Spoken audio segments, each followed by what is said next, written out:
This meeting is being recorded.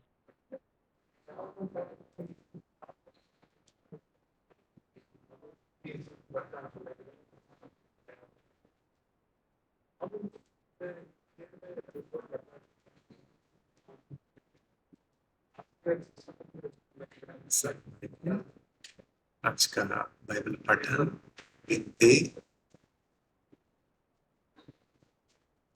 अध्याय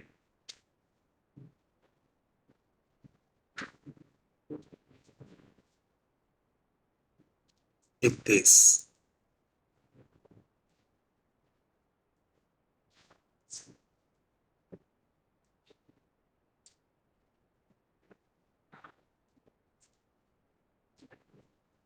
इस्राएल ने मिद्यानियों के विरुद्ध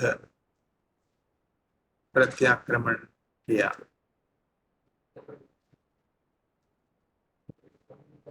यहोवा ने मूसा से बात की। उसने कहा, मैं इस्राएल के लोगों के साथ मिद्यानियों ने जो किया है उसके लिए उन्हें दंड दूंगा। उसके बाद मूसा तो मर जाएगा। The Lord knows our times. God said to Moshe that you are going to die. God knows our lifespan on the planet Earth.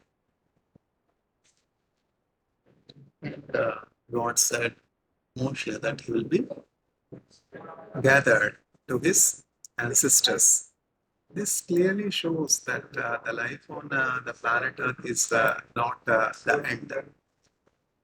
It is just preparation for the eternal life. इसलिए मूसा ने लोगों से बात की। उसने कहा, अपने कुछ पुरुषों को युद्ध के लिए तैयार करो। यहोवा व्यक्तियों का उपयोग मिद्यानियों को दंड देने में करेगा। ऐसे 1000 पुरुषों को इस्राएल के हर एक कबीले से चुनो। इस्राएल के सभी परिवार समूहों से 12,000 सैनिक होंगे।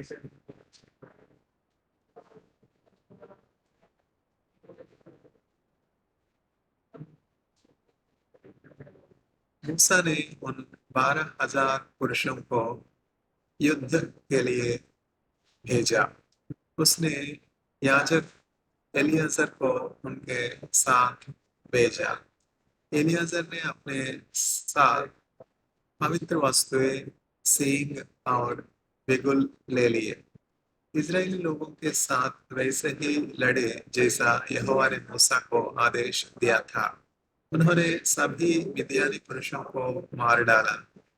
जिन लोगों को उन्होंने मार डाला उनमें एवी, रेकेम, सूर, हूर और रेबा, ये 5 मिद्यानी राजा थे। उन्होंने बोर के पुत्र बिलाम को भी तलवार से मार डाला। इस्राएल के लोगों ने मिद्यानी स्त्रियों और बच्चों को बंदी बनाया। उन्होंने उनकी सारी रेवड़ों, मवेशियों के झुंडों और अन्य चीजों को ले लिया। तब उन्होंने उनके उन सारे खेमों और नगरों में आग लगा दी जहां वे रहते थे। उन्होंने सभी लोगों को जंगल ले लिया और मूसा, याजक एलियाजर और इजराइल के सभी लोगों के पास लाए। वे उन सभी चीजों को इजराइल के डेरे में लाए जिन्हें उन्होंने वहां प्राप्त किया। इजराइल के लोग मोआब में स्थित यरदन घाटी में डेरा डाले थे। यह यरीहो के समीप यरदन नदी के पूर्व की ओर था। तब मूसा, याजक एलियाजर और लोगों के नेता सैनिकों से मिलने के लिए डेरों से बाहर गए। मूसा सेनापतियों पर बहुत क्रोधित था। वह उन 1000 की सेना के संचालकों और 100 की सेना के संचालकों पर क्रोधित था जो युद्ध से लौट कर आए थे। मूसा ने उनसे कहा, तुम लोगों ने स्त्रियों को क्यों जीवित रहने दिया? देखो, यह स्त्री ही थी जिसके कारण बिलाम की घटना में इस्राएलियों के लिए समस्याएं पैदा हुई और पोर में वे यहोवा के विरुद्ध हो गए, जिससे इस्राएल के लोगों को महामारी झेलनी पड़ी। अब सभी मिद्यानी लड़कों को मार डालो और उन सभी मिद्यानी स्त्रियों को मार डालो जो किसी व्यक्ति के साथ रही हैं। उन सभी स्त्रियों को मार डालो जिनका किसी पुरुष के साथ यौन संबंध था। तुम केवल उन सभी लड़कियों को जीवित रहने दे सकते हो जिनका किसी पुरुष के साथ यौन संबंध नहीं हुआ है। तब अन्य व्यक्तियों को मारने वाले तुम लोगों को 7 दिन तक डेरे के बाहर रहना पड़ेगा। तुम्हें डेरे से बाहर रहना होगा यदि तुमने किसी शव को छुआ हो। तीसरे दिन तुम्हें और तुम्हारे बंदियों को अपने आप को शुद्ध करना होगा। तुम्हें वही कार्य 7वें दिन फिर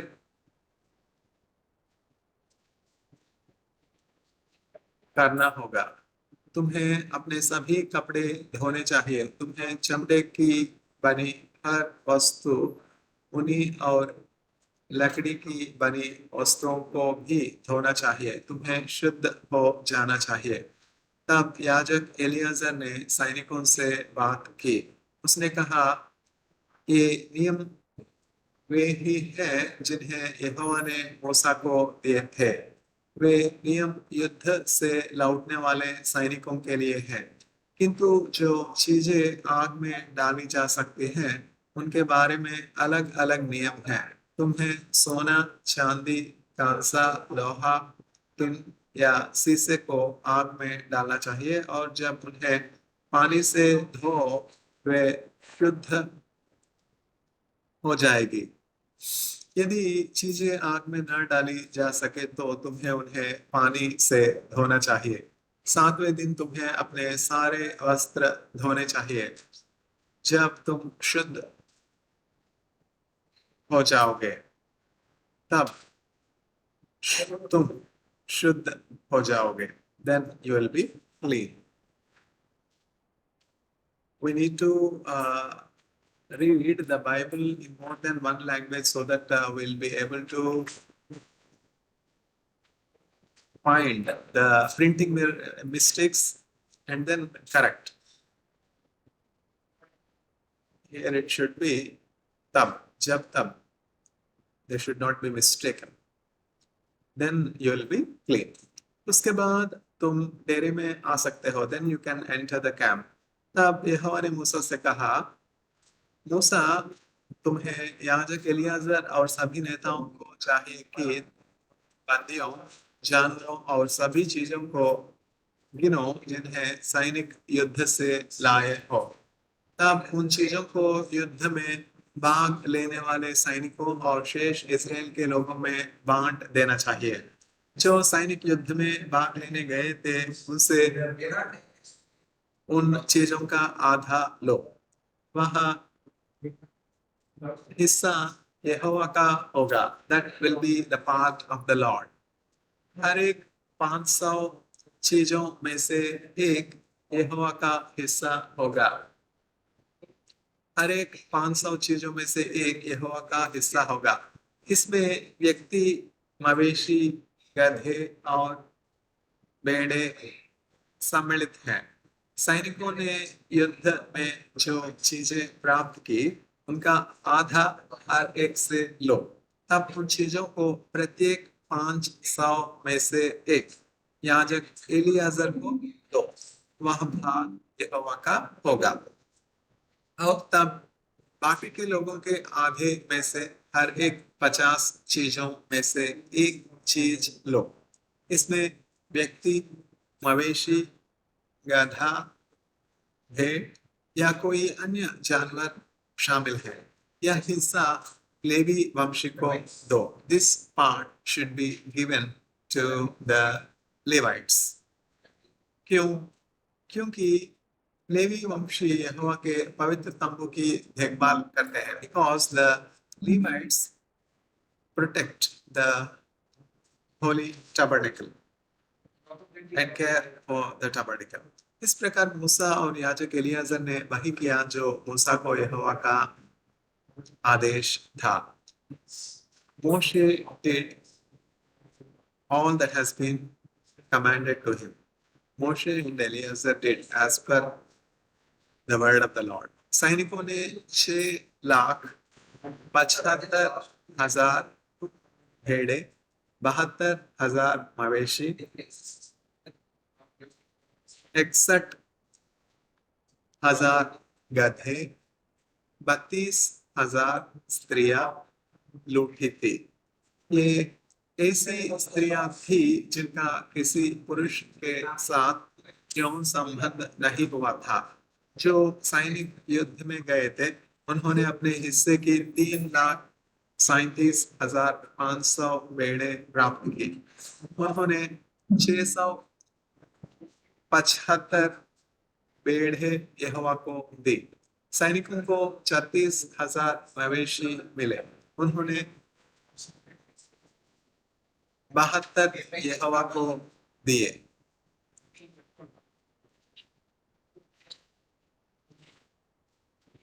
सैनिकों ने 30,500 गधे प्राप्त किए. उन्होंने यहोवा को 61 गधे दिए.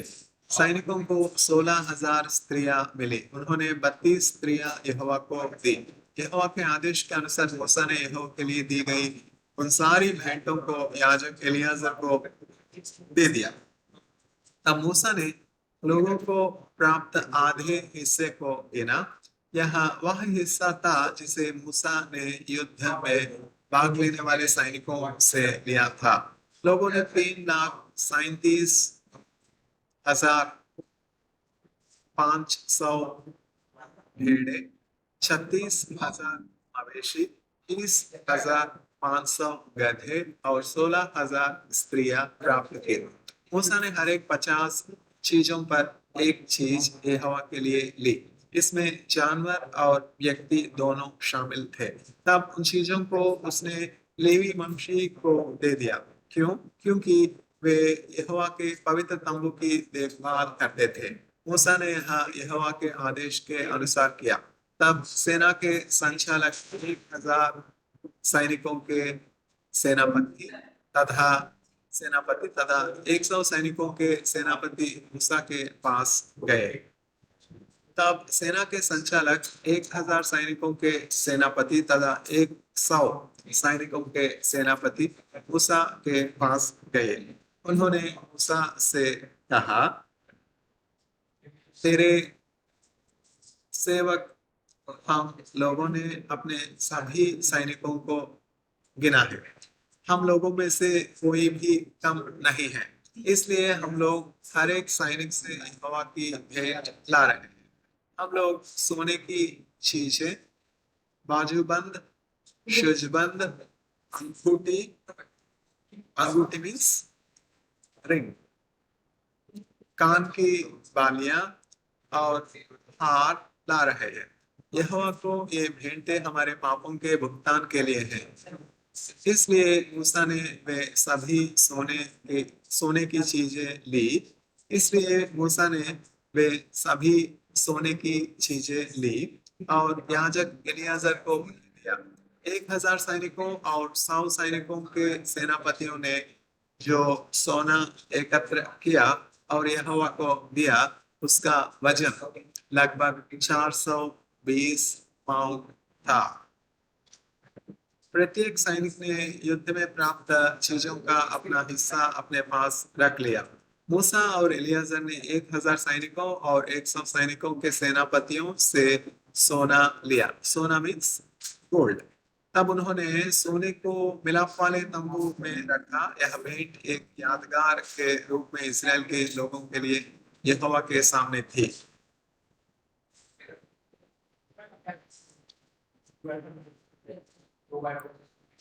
यर्दान नदी के पूर्व के परिवार समूह, Jordan River. Jordan River has a long history, and there are many stories in the Bible that took place in and around Jordan River. I am really privileged to see with my own eyes the Jordan River. And one important, significant aspect of this particular river is that the Savior of mankind, Jesus Christ, was baptized in this river. And there are many such wonderful things regarding Jordan. One important Old Testament story is that there was a leper who happened to be the military chief of Syrian army, and his name is Naaman. It so happened that Naaman's wife, actually, Naaman's wife was told by her servant girl, servant maid, that there is a prophet in Israel by name Elisha, and if her master Naaman goes to the prophet, Naaman will get healed. This is the information. This is the piece of information that the small slave girl, the child, that has been taken as a captive from Israel, conveyed to Naaman's wife, her mistress. Through his wife, Naaman came to know of the prophet by name Elisha, and then Naaman pleads the king of Syria to send a message to the king of Israel through diplomatic channel and ask the prophet to heal Naaman of his leprosy. Then, when the king of Israel receives the message from the king of Syria that his army chief, his chief of staff is a leper and needs healing from Israel.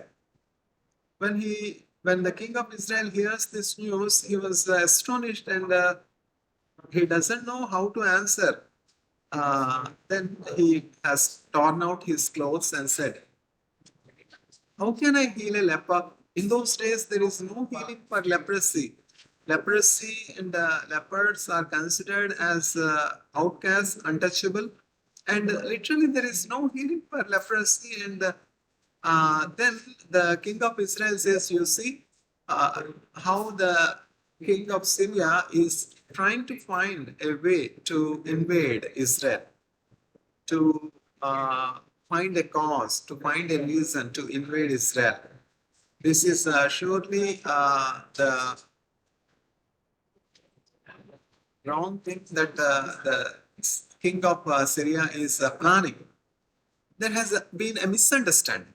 Misunderstandings come like this, and the invasions happen like this. But the king of Israel was sent a message by the prophet Elisha, and the king of Israel was told that let Naaman come and we will heal. The king of Israel was encouraged to hear the good news that leprosy can be healed by the prophet Elijah and Elisha, prophet Elisha. Following the word of the prophet, the king of Israel sent forth the message to the king of Syria, and Naaman visits the prophet Elisha. And as soon as Naaman visits Elisha, Elisha did not see the face of Naaman also. Elisha doesn't come out of his tent, just he sends a message to Naaman that he has to do so and so. He has to follow. the instructions, and the instructions are like this: you need to go and dip yourself in Jordan 7 times. Listening this, Naaman was angered, furious. Naaman was very angry and told that, don't I have rivers much better than Jordan? Can I not go and dip in the rivers in Syria? Should I come all the way from Syria to Israel to dip in Jordan? It's not the river. It's not whether Jordan or Godavari. It's the word of God through his prophet, spoken through his prophet. The chief of the army, Naaman, was very furious that he want to straight away leave Israel in fury. Yet the servant, one of the soldiers of Naaman, tells Naaman, Master, what did the prophet say? Did the prophet say anything wrong? Did the prophet ask you to do anything very difficult? Did he ask you to conquer a nation for him? He just asked you to take dip in Jordan 7 times. Maybe that is good for you. Naaman received the counsel from his servant, the soldier in his army, and follows the instruction given by the prophet Elisha, takes a dip into the Jordan River 7 times, and his skin was like a newborn child's skin, and the leprosy was healed. This is the power of the word of God. This is the result of obedience to the word of God. This is again one of the stories that took place around Jordan River. Moving forward, यरदन नदी के पूर्व के परिवार समूह गिनती अध्याय 62 गिनती अध्याय 62 नंबर्स चैप्टर 32 रूबेन और गाद के परिवार समूहों के पास भारी संख्या में मवेशी थे। उन लोगों ने याजेर और गिलाद के समीप की भूमि को देखा। उन्होंने सोचा कि वह भूमि उनके मवेशियों के लिए ठीक है, इसलिए रूबेन और गाद परिवार समूह के लोग मूसा के पास आए। उन्होंने मूसा, याजक इलियाजर तथा लोगों के नेताओं से बात की। उन्होंने कहा, तेरे सेवक हम लोगों के पास भारी संख्या में मवेशी हैं और वह भूमि जिसे यहोवा ने इस्राएल के लोगों को युद्ध में दिया है मवेशियों के लिए ठीक है। इस प्रदेश में अतारोत, दीबोन, याजेर, निम्रा, हेशबोन, एलाले, सबाम, नबो और बोन शामिल हैं। यदि तेरी स्वीकृति हो तो हम लोग चाहेंगे कि यह प्रदेश हम लोगों को दिया जाए। हम लोगों को यरदन नदी की दूसरी ओर न ले जाए। मूसा ने रूबेन और गाद के परिवार समूह से पूछा, क्या तुम लोग यहाँ बसोगे और अपने भाइयों को यहाँ से जाने और युद्ध करने दोगे? तुम लोग इजराइल के लोगों को निरुत्साहित क्यों करना चाहते हो? तुम लोग उन्हें नदी पार करने की सोचने नहीं दोगे और जो प्रदेश यहोवा ने उन्हें दिया है उसे नहीं लेने दोगे। तुम्हारे पिताओं ने मेरे साथ ऐसा ही किया। कादेश बनने से मैंने जासूसों को प्रदेश की छानबीन करने के लिए भेजा। वे लोग एशकोल घाटी तक गए। उन्होंने प्रदेश को देखा और उन लोगों ने इजराइल के लोगों को उस धरती पर जाने को निरुत्साहित किया। उन लोगों ने इजराइल के लोगों की उस प्रदेश में जाने की इच्छा नहीं करने दी जिसे यहोवा ने उनको दे दिया था। यहोवा लोगों पर बहुत क्रोधित हुआ। यहोवा ने यह निर्णय सुनाया, मिस्र से आने वाले लोगों और 20 वर्ष या उससे अधिक उम्र का कोई भी व्यक्ति इस प्रदेश को नहीं देख पाएगा। मैंने इब्राहिम, इसहाक और याकूब को यह वचन दिया था। मैंने यह प्रदेश इन व्यक्तियों को देने का वचन दिया था, किंतु इन्होंने मेरा अनुसरण पूरी तरह नहीं किया, इसलिए वे इस प्रदेश को नहीं पाएंगे। केवल कंजी यपुन्ने के पुत्र कालेब और नून के पुत्र यहोशू ने यहोवा का पूरी तरह अनुसरण किया।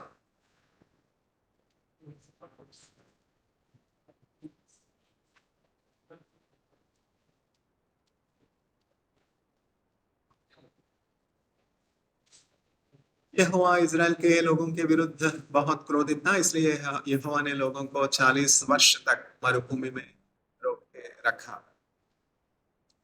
इसलिए यहोवा ने लोगों को 40 वर्ष तक मरुभूमि में रोके रखा। यहोवा ने उनको तब तक वहां रोके रखा जब तक वे लोग जिन्होंने यहोवा के विरुद्ध पाप किए थे मर न गए। और अब तुम लोग वही कर रहे हो जो तुम्हारे पूर्वजों ने किया। You are repeating the same thing what your fathers have done.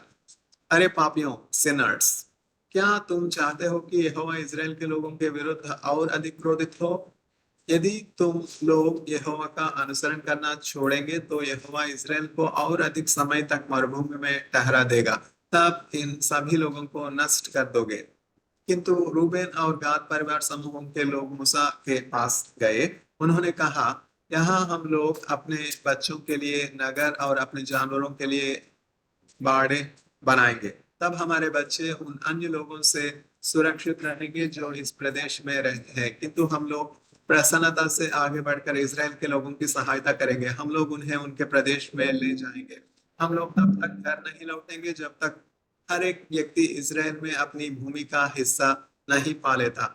हम लोग यरदन नदी के पश्चिम में कोई भूमि नहीं लेंगे। नहीं, हम लोगों की भूमि का भाग यरदन नदी के पूर्व ही है। मूसा ने उनसे कहा, यदि तुम लोग यह सब करोगे तो यह भूमि तुम लोगों की होगी, किंतु तुम्हारे सैनिक यहोवा के सामने युद्ध में जाने जाने चाहिए। तुम्हारे सैनिकों को यरदन नदी पार करनी चाहिए और शत्रु को उस देश को छोड़ने के लिए विवश करना चाहिए। जब हम सभी को भूमि प्राप्त कराने में यहोवा सहायता कर चुके, तब तुम घर वापस जा सकते हो। तब यहोवा और इज़राइल तुमको अपराधी नहीं मानेंगे। तब यहोवा तुमको यह प्रदेश लेने देगा। किंतु यदि तुम ये बातें पूरी नहीं करते हो तो तुम लोग यहोवा के विरुद्ध पाप करोगे और यह गांठ बांधो कि तुम अपने पाप के लिए दंड पाओगे। अपने बच्चों के लिए नगर और अपने जानवरों के लिए बाड़े बनाओ, किंतु उसके बाद उसे पूरा करो जिसे करने का तुमने वचन दिया है।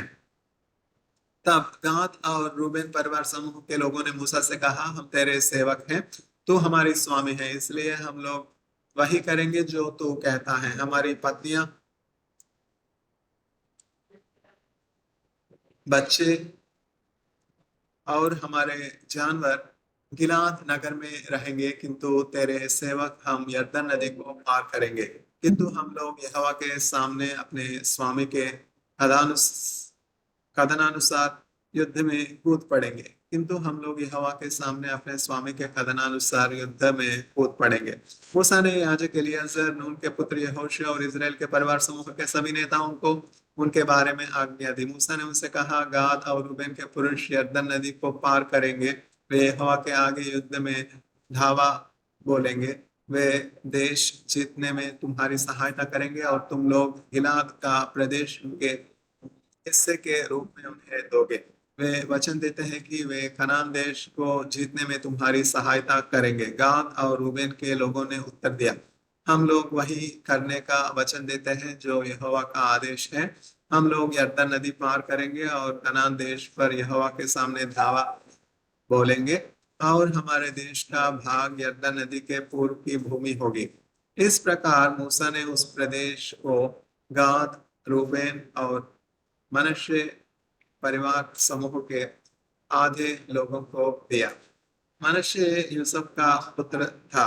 उस प्रदेश में एमोरियों के राजा सीहोन का राज्य और बाशान के राजा ओग का राज्य शामिल थे। उस प्रदेश में उस क्षेत्र के चारों ओर के नगर भी शामिल थे।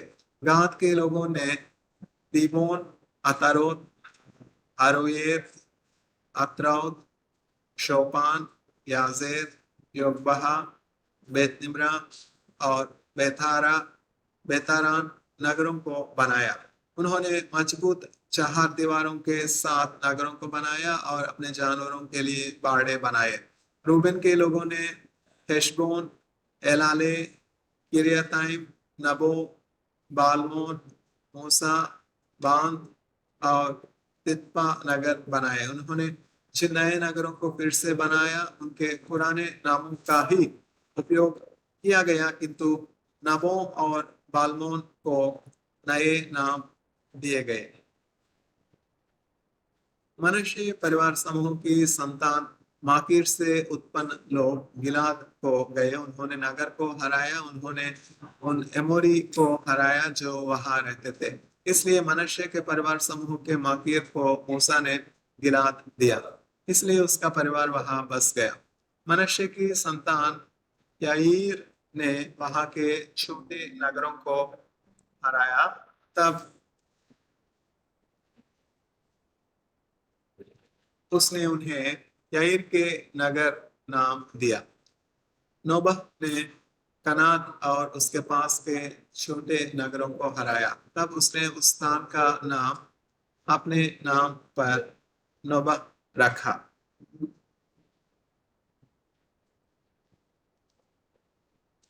आज का बाइबल पठन समाप्त है। सलाम अलैकुम। वालेकुम अस्सलाम।